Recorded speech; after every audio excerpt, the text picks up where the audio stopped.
A couple questions about the meetings this week with Republicans Sure. or members of both parties. Can you kind of give us a sense when they come back to the Capitol, they tell us sort of what some of those issues are that they're discussing.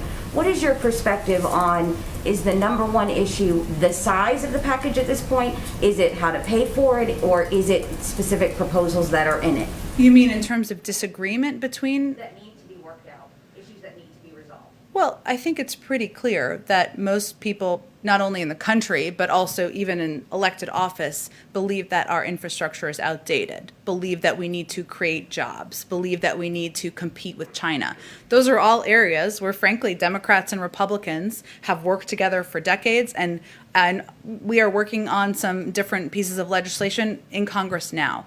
So a lot of the disagreement is around how to pay for it. The President has proposed how to pay for all of his proposals. There's obviously a difference of opinion on that, but I think that's probably one of the central pieces. Okay. And then just on the timing of this, I know you have in previous briefings not really talked about the timing too much.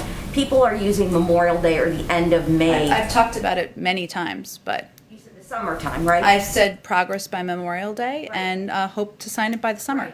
And when asked about progress, I just want to understand what that means. So does that mean by Memorial Day, the talks will stop and the president or Democrats will try to move forward, or will the bipartisan discussions continue?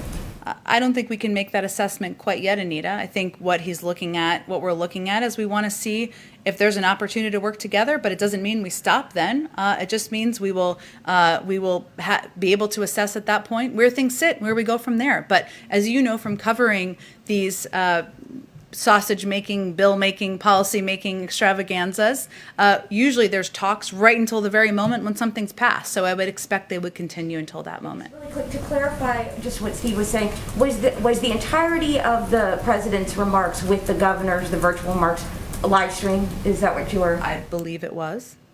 I mean, it's hard to tell when the... Were you not online, or? We were watching from here and then the briefing began, so I couldn't really tell. We didn't start the briefing